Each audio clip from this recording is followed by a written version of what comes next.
ജോമോൻ ചക്കാലക്കൽ ഇതാ 5 മാസം കൊണ്ട് 173 രൂപയാണ് പാചകവാതക വാണിജ്യ സിലിണ്ടറിന് നിങ്ങൾ കൂട്ടിയത്. ഇന്നും കൂട്ടി 16 രൂപ 50 പൈസ. ഈ രാജ്യത്ത് സാധാരണക്കാരായ മനുഷ്യരോട് അനുഭാവപൂർണമായ ഒരു സമീപനവും നിങ്ങളുടെ സർക്കാരിനില്ലേ? നോക്കൂ, ഇത്രയും പർവ്വതീകരിച്ച് ഇപ്പോൾ ഈ വിഷയം സംസാരിക്കേണ്ട ആവശ്യം വാസ്തവത്തിലില്ല. മുൻകാലങ്ങളിലെല്ലാം പാചകവാതകത്തിന് വില കൂടിക്കൊണ്ടിരുന്നത് 100, 150, 200, 250 രൂപയൊക്കെ ഒരേ തവണയായി കൂടിയ സാഹചര്യങ്ങൾ ഉണ്ടായിട്ടുണ്ട്. ഇപ്പോൾ സംഭവിച്ചിരിക്കുന്നത്, ആദ്യമേ ഞാനൊരു കാര്യം പറയാം, ഇതിന്റെ പൂർണ്ണ ഉത്തരവാദിത്വം രണ്ടാം UPA സർക്കാർ മുതലാണ് ഈ വിഷയം ഇങ്ങനെ സംഭവിക്കുന്നത്. എന്റെ പൊന്നു സാറേ, രണ്ടാം UPA സർക്കാർ പോയി ഒന്നാം മോദി സർക്കാരും രണ്ടാം മോദി സർക്കാരും കടന്ന് മൂന്നാം സർക്കാരിലോട്ട് നിങ്ങൾ വരികയാണ്. ഇപ്പോഴും നിങ്ങൾക്ക് ഇതിന്റെ കുറ്റം UPA സർക്കാരിനാണോ? അപ്പോൾ ഇനി നിങ്ങൾ ഭരിക്കുന്നത് എന്തിനാണ്?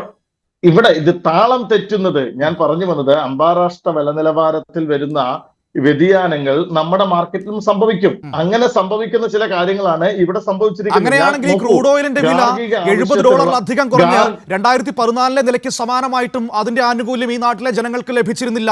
ഇന്ധന വിലവർദ്ധനവിൽ കുറവായിട്ടോ പാചകവാതക വിലവർദ്ധനവിൽ കുറവായിട്ടോ ലഭിച്ചിരുന്നില്ല. നോക്കൂ അനൂപ്, ഞങ്ങൾക്ക് ധൈര്യമായി പറയാൻ കഴിയും, കോടിക്കണക്കിന് കഴിഞ്ഞ 6 മാസത്തിനുള്ളിൽ തന്നെ, കഴിഞ്ഞ ഒരു വർഷത്തെ കണക്ക് മാത്രം എടുത്താൽ, ഈ പുതിയ സർക്കാർ കയറുന്നതിന് മുമ്പും പഴയ സർക്കാരിന്റെ അവസാനത്തെ ഒരു വർഷം മാത്രം കണക്കെടുത്താൽ തന്നെ കോടിക്കണക്കിന് പാവങ്ങൾക്ക് ഉജ്ജൽ യോജന എന്ന് പറഞ്ഞ പദ്ധതിയിലൂടെ കോടിക്കണക്കിന് കണക്ഷനുകളും ഗ്യാസുമാണ് ഞങ്ങൾ വെറുതെ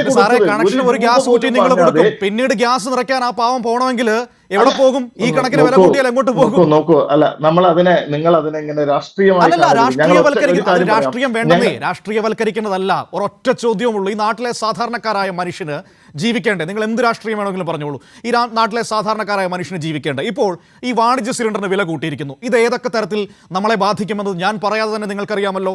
ഇത് നമ്മൾ പുറത്തിറങ്ങി ഭക്ഷണം കഴിക്കാൻ പോകുമ്പോൾ ബാധിക്കും പലതരത്തിൽ. സ്വാഭാവികമായും ഈ ഇന്ധന വില വർധന വരുമ്പോൾ ഏതൊക്കെ തരത്തിലെ മനുഷ്യന്റെ ജീവിതത്തിലേക്ക് അതിന്റെ ആഘാതം ഉണ്ടാകുമെന്ന് ഞാൻ പറയാതെ നിങ്ങൾക്കറിയാമല്ലോ. ഒറ്റ കാര്യം കൂടി, നേരത്തെ താങ്കൾ പറഞ്ഞു നേരത്തെ 100, 200 രൂപ വെച്ച് കൂടിയിരുന്നു എന്ന്. അന്ന് അതേ വില വർധനവിനെതിരെ കാളവണ്ടി ഉന്തിയും മറ്റും സമരം ചെയ്തവരാണ് സാറേ നിങ്ങൾ.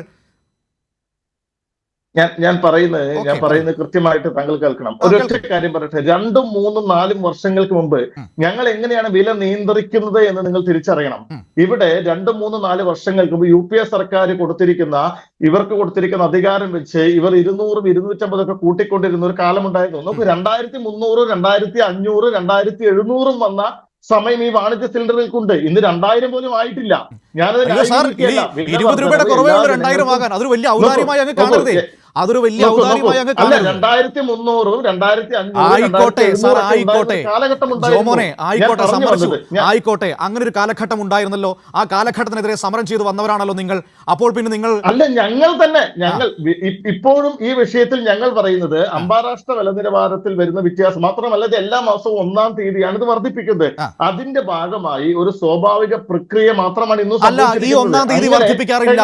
ഞാനൊരു കാര്യം പറയട്ടെ, ഏതെങ്കിലും ഒരു സംസ്ഥാനത്ത് തെരഞ്ഞെടുപ്പ് നടക്കുക എന്ന് വെക്കുക, ലോക്സഭാ തെരഞ്ഞെടുപ്പിന്റെ സാഹചര്യം ഉണ്ടായെന്ന് വെക്കുക, അവിടെ 1-ാം തീയതി ഇല്ല, 2-ാം തീയതി ഇല്ല, ഒരു സംക്രാന്തി ഇല്ല, ഒരിടത്തും വർദ്ധിപ്പിക്കാറില്ല. അങ്ങ് പിടിച്ചു നിർത്തും നിങ്ങൾ. അപ്പോൾ ആ ന്യായം കയ്യിൽ വെക്കുക, ആ ന്യായം പറയില്ല സാർ. അത് തെറ്റാണ്, അത് തെറ്റാണ്, വസ്തുതാവിരുദ്ധത പറയുന്നത്. ഇല്ലില്ല, ഒരു കാർഡടിച്ച് വെടിവെച്ചതുമല്ല. ഞാനും താങ്കളും ഇതേ നാട്ടിൽ ജീവിക്കുന്ന മനുഷ്യരാണ്. ഞാനും താങ്കളും ഇതേ നാട്ടിൽ ജീവിക്കുന്ന മനുഷ്യരാണ്. കഴിഞ്ഞ 5 മാസത്തിനുള്ളിൽ എവിടെയൊക്കെ തെരഞ്ഞെടുപ്പ് നടന്നു? അത് മാത്രം പറയൂ. കഴിഞ്ഞ 5 മാസത്തിലുള്ള മഹാരാഷ്ട്ര പോലെയുള്ള പ്രധാന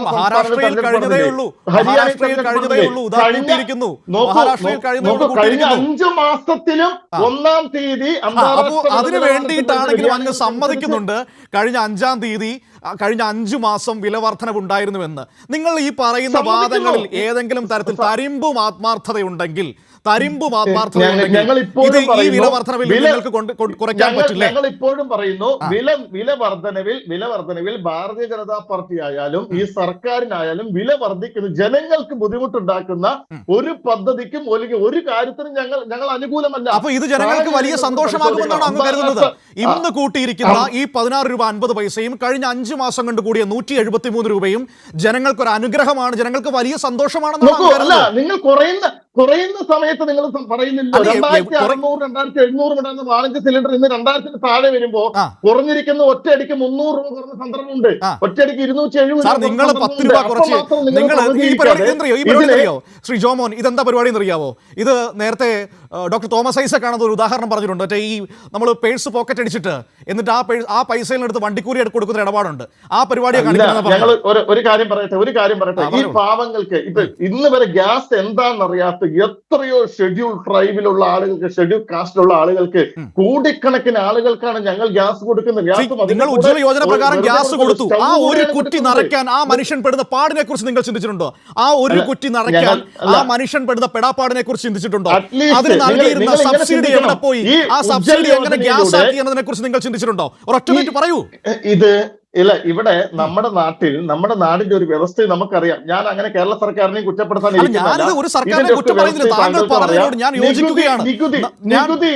നികുതി ഇനത്തിൽ നമുക്ക് ലഭിക്കുന്ന വരുമാനമാണ് ഇന്ത്യ എന്ന രാജ്യത്തിന്റെ നിലനിൽപ്പ് എന്ന് താങ്കൾക്കറിയാം.